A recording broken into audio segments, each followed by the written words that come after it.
Miércoles 11 de diciembre del 2019, ¿qué tal? Muy buenos días, bienvenidos a su programa Contacto Directo. Empecemos revisando quiénes son hoy nuestros invitados.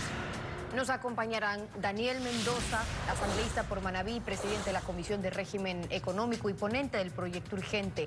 Se aprobó contrarreloj el paquete tributario que recupera para el fisco la mitad de lo que hubiera ahorrado si eliminaba el subsidio a los combustibles que solo se focalizan ahora. ¿Quiénes pagan la factura?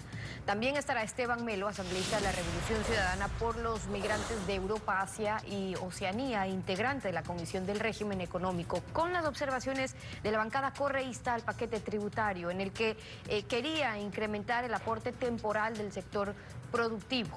Y además, Carlos Luis Morales, prefecto del Guayas. Los planes de gobierno de los gobiernos autónomos de Guayas y Pichincha han dado modelos al país imitados por otros gobiernos autónomos. En temas de vialidad, Guayas fue pionero nacional con su red vial, pero ¿qué prevé la prefectura para mejorar esa vialidad con asociaciones público-privadas? Lo vamos a conversar también.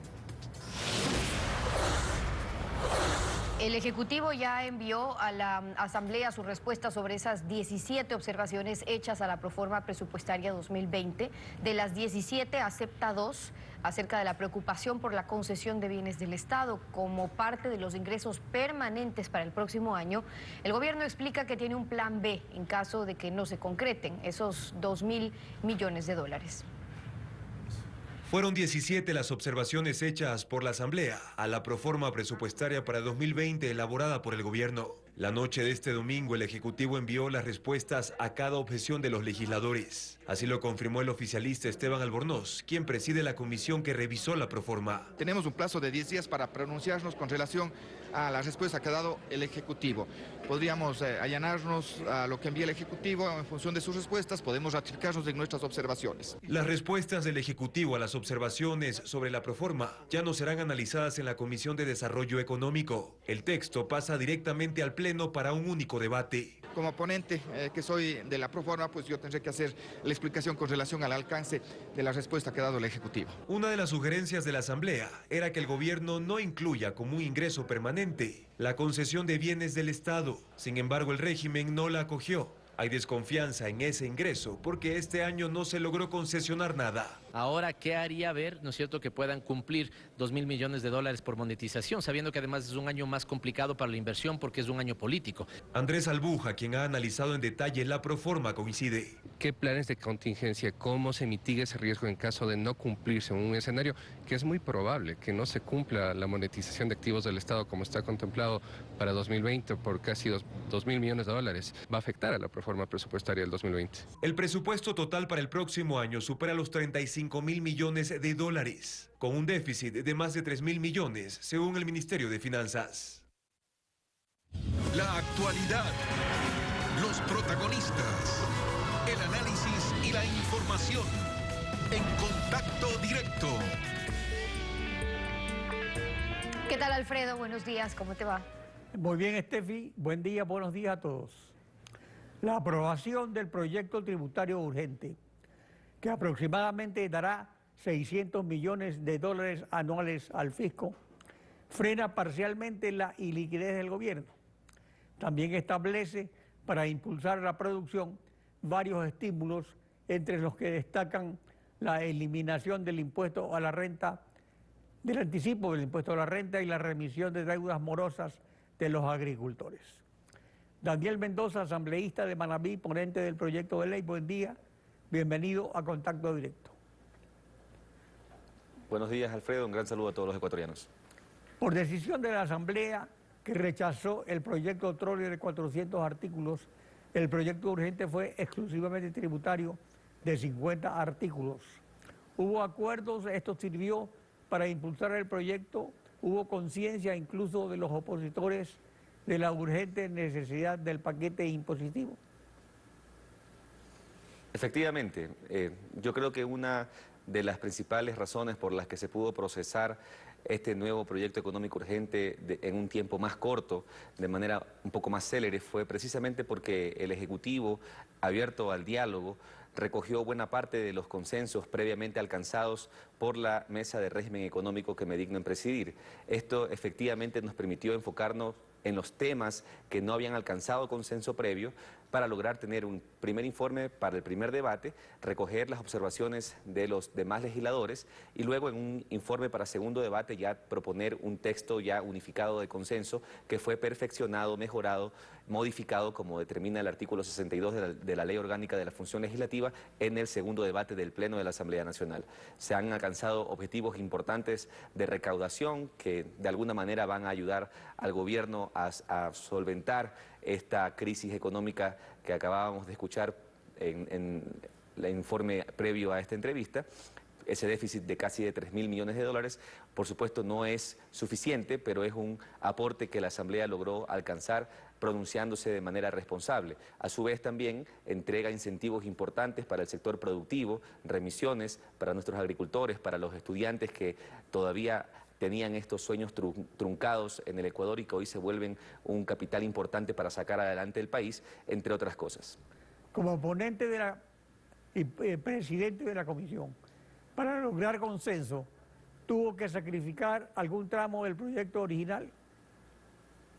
Hubieron temas que efectivamente generaron demasiado ruido, un ruido a mi criterio innecesario, como por ejemplo lo que se planteaba inicialmente en relación a la exoneración hacia la banca para los créditos a emprendedores. Esto, si bien es cierto, era una oportunidad que teníamos como país para garantizar que haya crédito masivo para nuestros emprendedores, no tuvo aceptación porque se veía como una especie de subvención para la banca privada y evidentemente esto se decidió eliminar del proyecto. A su vez también se modificaron otros articulados ya en el segundo debate, como por ejemplo lo que se planteó por parte del Partido Social Cristiano alrededor de un acompañamiento por parte de la Contraloría General del Estado para la monetización de las empresas públicas, por lo tanto esto también fue eliminado del proyecto y otros aspectos fueron modificados, por ejemplo lo que tiene que ver con el sector de telecomunicaciones, que también se veía muy mal que se pretendiera de alguna manera entregar recursos públicos a operadores privados.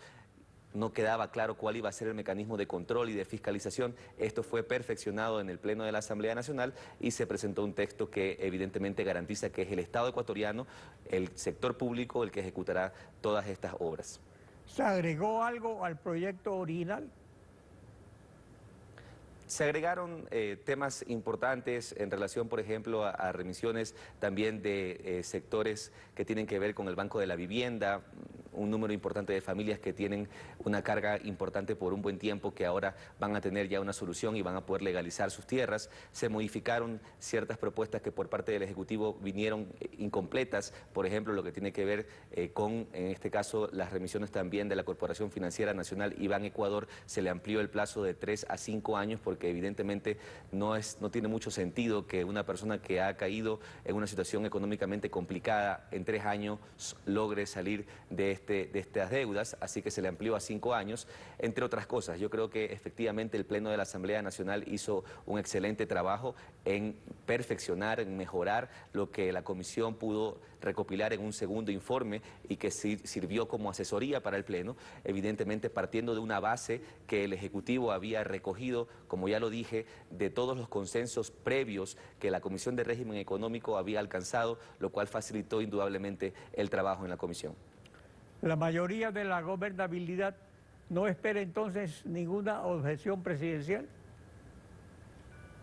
Yo creo que se dio una articulación tan positiva, tan exitosa, que se alcanzó la reforma económica más democrática en la historia, en realidad, y una reforma que habla de justicia social, del concepto de que los que más tienen, en realidad, más se comprometan y más paguen para sacar adelante el Ecuador y aquellos que menos tienen o que no tienen nada reciban esa mano solidaria por parte del Estado. Yo creo que en definitiva esta reforma consigue abonar a esta estabilidad fiscal que debemos buscar como país y por lo tanto en este momento ya depende del Ejecutivo. Sin embargo, esta articulación garantiza que al haber trabajado en unidad, con un diálogo previo, que también se lo debemos reconocer al presidente de la República, quien invitó a todas las bancadas de la Asamblea Nacional para que conocieran este proyecto con anticipación, permitió que fuera un camino mucho más allanado y por lo tanto en este momento no creo que realmente sea muy posible un veto, sin embargo es una potestad que tiene el Ejecutivo de hacerlo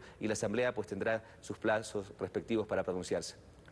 La proforma 2020 no se cambia con su déficit. La factura de la farra correísta la paga entonces la ciudadanía con más impuestos que llegan y no se van, mientras el sector productivo paga una contribución temporal. ¿Qué porcentaje de los 600 millones a recaudarse vendrán de esta contribución temporal? Bueno, es realmente el porcentaje más importante, son cerca de 400 millones de dólares de los 600 aproximadamente que se van a recaudar. Por lo tanto, es, insisto, un compromiso de que los que más tienen, los que gozan de una condición privilegiada en la sociedad ecuatoriana, evidentemente producto de esfuerzo y trabajo, pero también gracias a una sociedad que les permitió llegar a esa condición privilegiada, hoy se comprometan un poco más con el país. Yo creo que ese sentido de responsabilidad está claro en el Ecuador y me parece que el concepto que se planteó en el inicio de mi ponencia en el Pleno de la Asamblea Nacional, el Pleno de la Asamblea lo respaldó, y es decir, quienes más tienen hoy deben aportar un poco más y los que no tienen nada o los que tienen muy poco pues recibirán este apoyo solidario por parte del Estado ecuatoriano. Quedan las tareas pendientes de la deuda ilegítima y ruinosa con China y sancionar a los corruptos y recuperar lo robado. Usted como asambleísta debe estar preocupado también por estos temas. Al respecto, ¿qué hará la Asamblea? Bueno, es un tema que la Asamblea viene investigando. Personalmente tenemos muchísima información sobre cómo se llevaron adelante estos contratos con empresas chinas, en muchos casos sin tener estudios previos, sin tener estudios de suelo, sin tener un presupuesto definitivo y en definitiva en otros de manera aún más irresponsable, incluso sin recibir las garantías necesarias. Esto debe transparentarse ante el Ecuador para que en estos procesos de renegociación, que incluso esta reforma que hemos aprobado permite alcanzar una renegociación en condiciones más beneficiosas para el país, puedan obviamente subsanar todo lo hecho en el gobierno anterior, y esto obviamente vamos a darle seguimiento desde la Asamblea Nacional, desde la Comisión de Fiscalización, de la cual también soy miembro, y obviamente desde la Comisión de Régimen Económico, la cual presido. Ya han transcurrido prácticamente 3/4 partes del periodo del Ejecutivo y de los asambleístas, y esto de la deuda china sigue en estudio. Se dice que no dieron garantías las empresas constructoras chinas, pero resulta que el Ecuador dio una garantía que supera lo que China nos prestó. Ahora solo queda un saldo de 3.000 millones, dice el ministro, y sin embargo está ignorada nuestra producción petrolera durante 3 años más. Al respecto, ¿qué se puede hacer? Porque eso es algo urgente. Bueno, me parece que el Ejecutivo ha hecho un esfuerzo importante para conseguir mejores condiciones en el endeudamiento y renegociar esta deuda mal obtenida, una deuda indolente e irresponsable con las arcas fiscales obtenida por el gobierno anterior. Y evidentemente también es responsabilidad de la Asamblea Nacional ejercer los procesos de fiscalización a todos estos procesos que se dieron de manera irregular. Insisto, son muchos los contratos, las tan denominadas megaobras, evidentemente tienen todas problemas, muy pocas realmente han podido inaugurarse o recibirse de manera definitiva, todas están siendo observadas por la Contraloría General del Estado, por lo tanto la Asamblea debe pronunciarse y debe hacerlo en el menor tiempo posible, porque como usted bien lo dice, queda poco tiempo para que se acabe el periodo de la Asamblea Nacional y debemos nosotros alcanzar una transparencia absoluta sobre cómo se utilizaron estos recursos que se obtuvieron con una deuda costosa, irresponsable e indolente con las familias ecuatorianas, y que se pueda corregir para que los intereses del Estado se percautelen. Daniel Mendoza, gracias por acompañarnos en Contacto Directo. Gracias, Alfredo. Estefi. Nos vamos a una pausa y cuando regresemos estará Esteban Melo, asambleísta de la bancada correísta de la Comisión del Régimen Económico, con sus objeciones al paquete tributario. ¿Quién paga la farra correísta? Regresamos, que es en nuestra sintonía.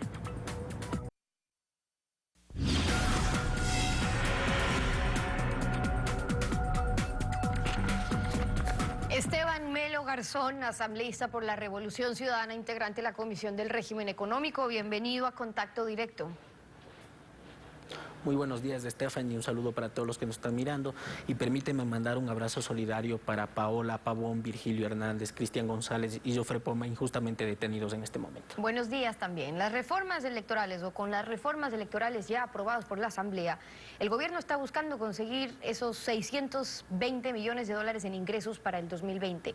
De los 128 legisladores que estuvieron presentes, 83 votaron a favor, 8 en contra, hubo 37 abstenciones.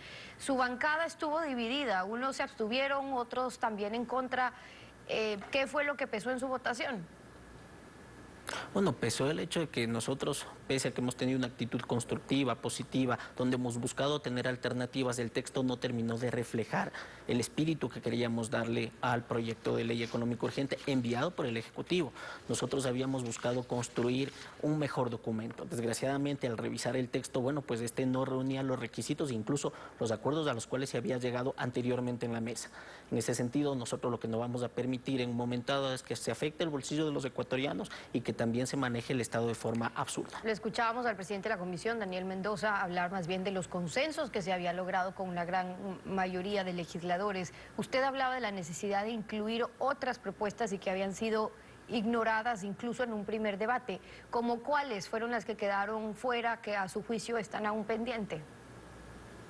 Bueno, por un lado, ¿por qué se ha de afectar al bolsillo de los consumidores? ¿Por qué se ha de incrementar, por ejemplo, lo que tiene que pagar una persona por su plan de celular, cuando las empresas telefónicas están ganando millones de dólares en el Ecuador? ¿Por qué no incrementarles a ellas un poco el impuesto sobre la renta con un mismo nivel de recaudación? Esas fueron las alternativas que nosotros planteamos para la mesa y la Comisión de Régimen Económico para el proyecto de ley. Asimismo, el incremento de un 4% de los ingresos brutos en la contribución que tenían que realizar los grandes grupos, especialmente los del último tramo, los que ganan más de 5 millones de dólares. Solo con eso se terminaba recaudando más o menos 1.000 millones de dólares. Es decir, prácticamente se duplicaba lo que termina generando todo el proyecto de ley. Ahora, el asambleísta Mendoza hablaba de esa contribución temporal a lo que usted se refiere con aquellas empresas, de los 600 millones que esperan recaudar, unos 400 millones aproximadamente vendría de ese rubro. Es decir, gran parte realmente está llegando de eso. Cuando usted dice se está afectando a los consumidores, ¿en qué más? Uno, usted se está refiriendo, me imagino, al impuesto en ese 10% al ICE, a los operadores de celular postpago. ¿En dónde más se le está tocando el bolsillo al consumidor entonces? Bueno, hacer el señalamiento, Stephanie, que lo primero que nosotros buscamos dentro del ámbito fiscal es que todo esto tenga un carácter progresivo, redistributivo y solidario. En ese sentido, bueno, pues lo que está aportando el tramo del 1% más rico para la contribución de este proyecto de ley es bajo, directamente prácticamente ni siquiera les afecta. Nosotros lo que estamos haciendo referencia es precisamente a este ámbito, porque mira, Stephanie, durante todo el proceso de desgobierno que hemos vivido, de falta de criterio económico, lo peor que le puede pasar a la economía es precisamente la incertidumbre. Al consumidor se le afecta también con el empleo, al consumidor se le afecta también con el hecho de que se pretendió en el proyecto de ley económico urgente que a la banca se le exonere un 3% de los intereses que se paga a su pretexto del emprendimiento. Ante eso nosotros hemos dicho no, se retiró, pero evidentemente también luego termina perjudicándose a todos. Esa incertidumbre, digamos que costumbre, puede ser incluso heredada, porque recordemos que el anterior gobierno lo que menos había esa seguridad jurídica de que en 2 o 3 meses estaban cambiando nuevamente las reglas. Ahora ustedes están de acuerdo con que haya una seguridad, por lo menos, o dejar de lado esa incertidumbre. Pero entonces la propuesta, de lo que lo escucho, sería aumentar ese impuesto hoy temporal a esas mayores empresas, es decir, más recaudatorio, más impuestos, y en ese sentido no creerían que habría una afectación en la cadena en sí del empleo y la producción, o es que hay alguna otra propuesta aparte de mayor carga impositiva o más impuestos a ese mismo sector. Mire, Stephanie, cuando uno recibe un proyecto de ley, lo que está respondiendo es a un plan económico. Y en ese sentido, el gobierno nacional ha generado incertidumbre. Si mal o bien, el primer justificativo que nos dieran era el ámbito de recaudación, la falta de liquidez que tiene el gobierno nacional. Pero tú cuando revisas el motivo producto de esa falta de liquidez, tienes elementos sustantivos como, por ejemplo, lo que pasó con la ley de fomento productivo. En la proforma presupuestaria que nos han enviado, claramente lo que tú estás mirando es que ha habido una caída del 6% con respecto a los ingresos tributarios, y eso fue producto de la ley de fomento productivo y la de reducción del impuesto verde. Ante eso las alternativas son muy claras. Vamos a ver, lo primero que tiene que hacer la economía si quiere generar empleo, emprendimiento, fomento de la inversión, es por ejemplo bajar los tipos de interés a la banca, y eso se hace a través de las competencias que tiene el propio gobierno, a través de la Junta Monetaria, donde tú, si reduces el tipo de interés, lo que haces es incrementar la inversión. Con un incremento de la inversión generas generas empleo, crecimiento económico, y gracias a ese dinamismo económico lo que consigues es que la economía crezca y ahí incrementar. Entonces, esa es una crecimiento alternativa la de lo que recaudación están tributaria. planteando en relación a las tasas de interés. Ahora, en cuanto a las acciones que no se han tomado, ¿ustedes qué piensan sobre la no renegociación que se da, por lo menos hasta ahora, de los contratos con Perdóname, China, por Stephanie, ejemplo? creo que se ha perdido el audio durante un momento. Vamos a intentar reconectar. Confírmeme si usted me escucha bien ahí. Sí, ahora le estoy escuchando. Ok, le decía, ¿qué piensan ustedes en cambio sobre lo poco o nada que se ha hecho en cuanto a la renegociación de nuestra deuda o nuestras condiciones de venta de petróleo con China? Y digo esto porque ayer estaba aquí en contacto directo el exministro Santos y nos decía,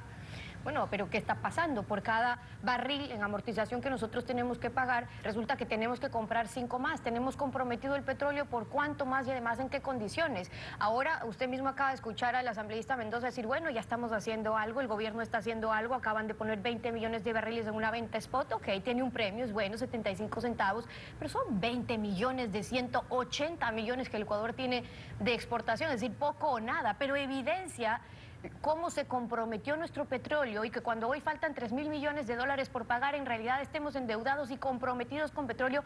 ¿Cuántos años más por la negociación en la que se puso a nuestro petróleo, por no decir se regaló y se comprometió nuestro petróleo en otras condiciones después? ¿Y qué pasa sobre eso? ¿O qué se ha hecho sobre eso?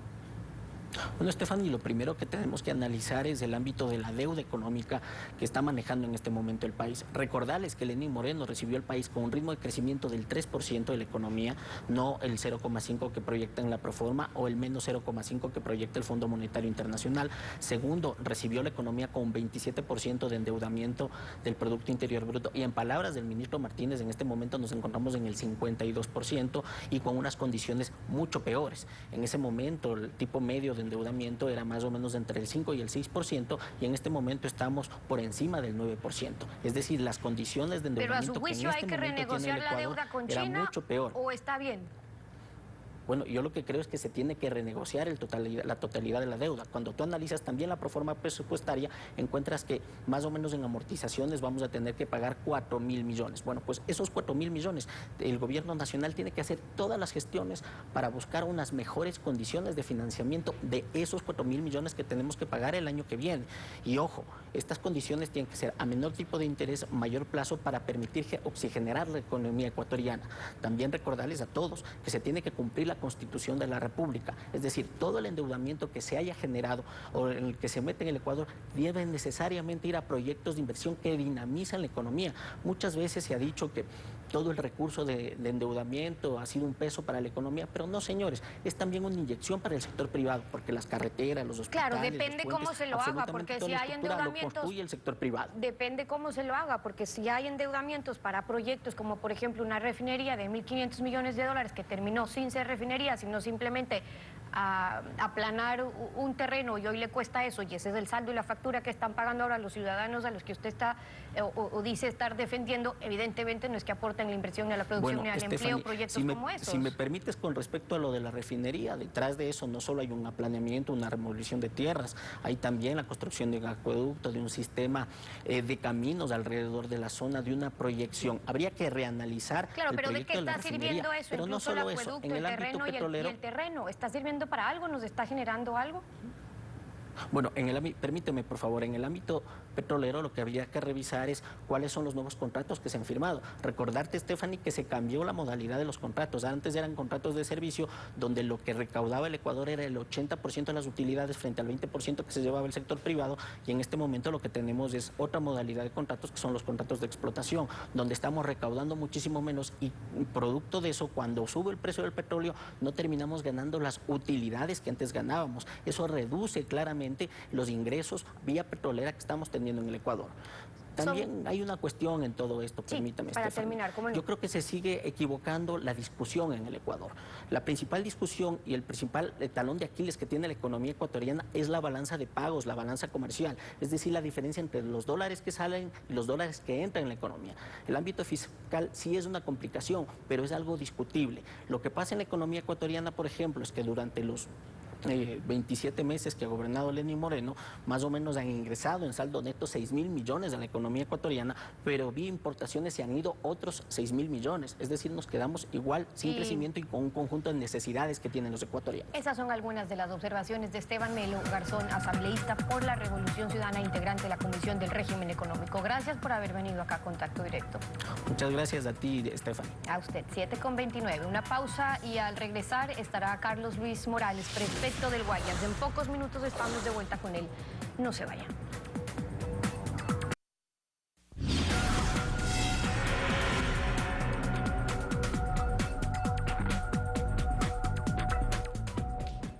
Algunas iniciativas de los gobiernos autónomos de Guayas y Pichincha han servido de modelo.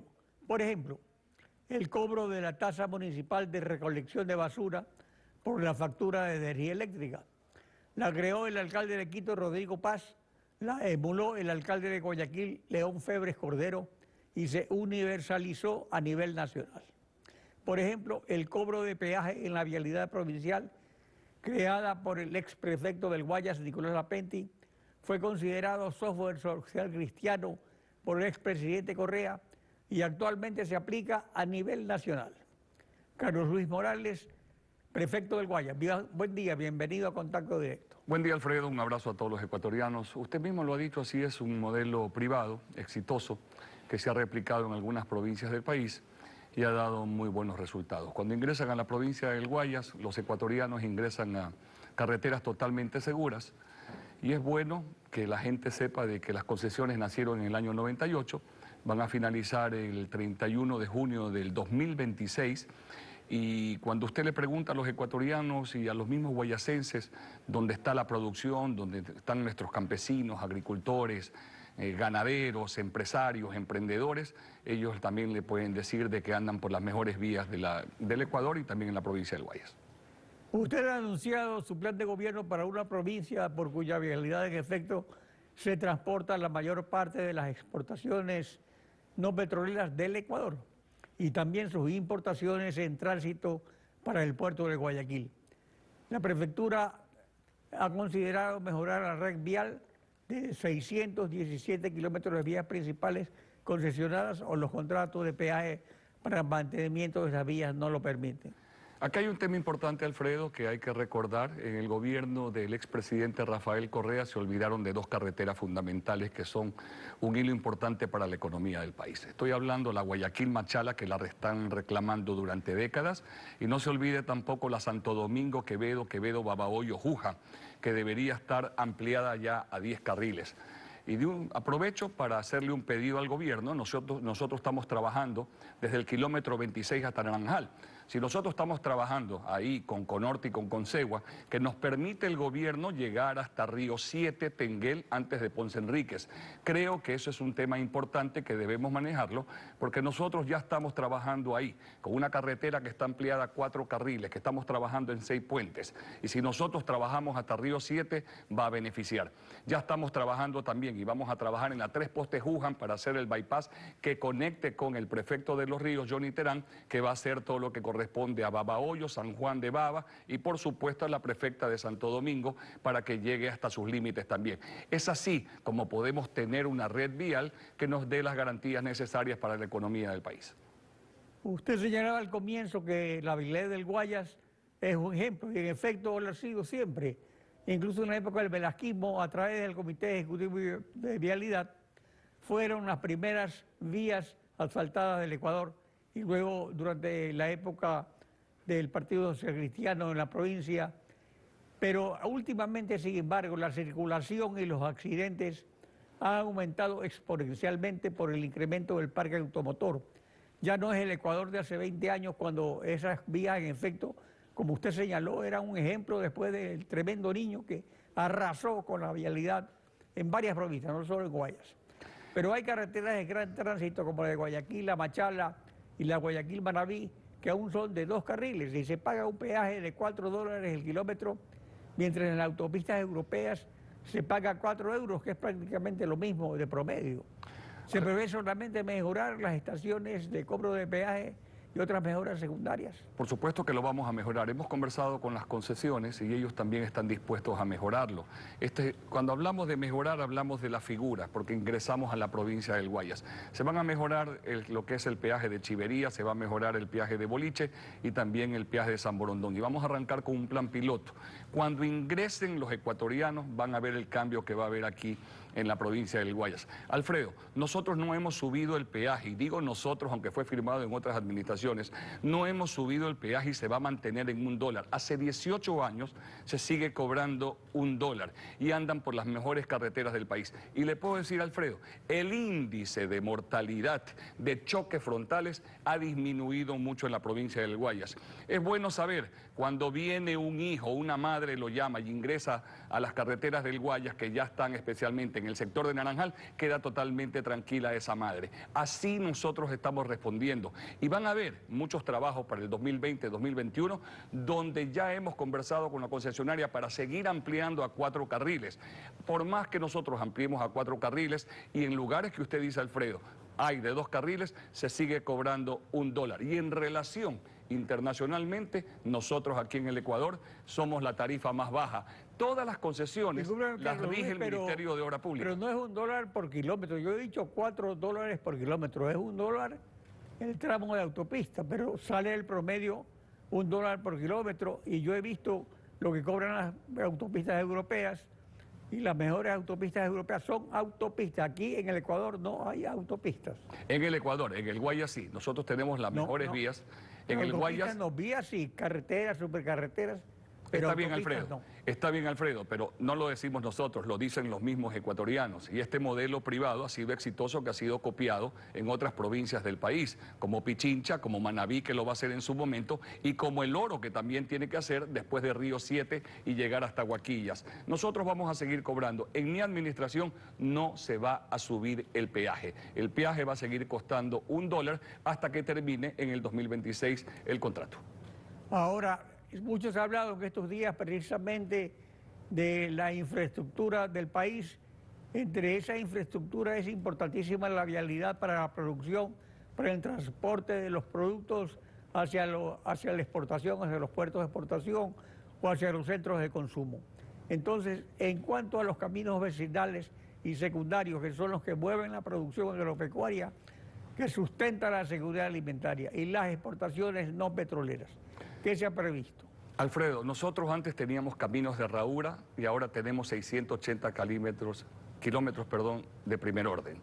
Lo que ha ganado eran 160 millones al inicio de las concesiones en el 98 y se empezó a cobrar en el 2001. El patrimonio de las vías del Guayas están arriba de 1.500 millones de dólares. Usted está hablando de productividad, yo lo entiendo y lo comprendo, y hablo de mis campesinos, agricultores y ganaderos y etcétera. Cuando hablamos de producción también hablamos de vías de segundo orden y tercer orden, lo que usted está diciendo, los caminos vecinales.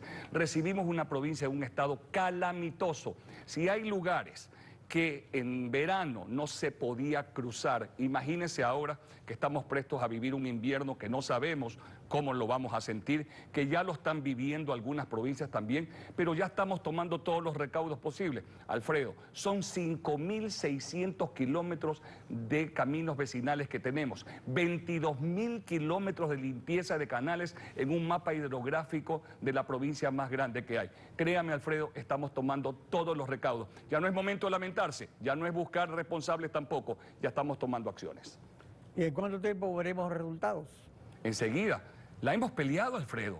No fue fácil tomar desde el 15 de mayo. Encontramos un presupuesto totalmente cargado, 5.800.000 nada más, $2.000 en la cuenta. Créame, Alfredo, que le hemos peleado y no nos hemos quejado para nada. Y seguimos avanzando y lo vamos a seguir haciendo en el 2020 hasta que termine nuestro mandato. Carlos Luis Morales, prefecto del Guayas, gracias por participar en Contacto Directo. Alfredo, un abrazo. Regresamos luego de una breve pausa.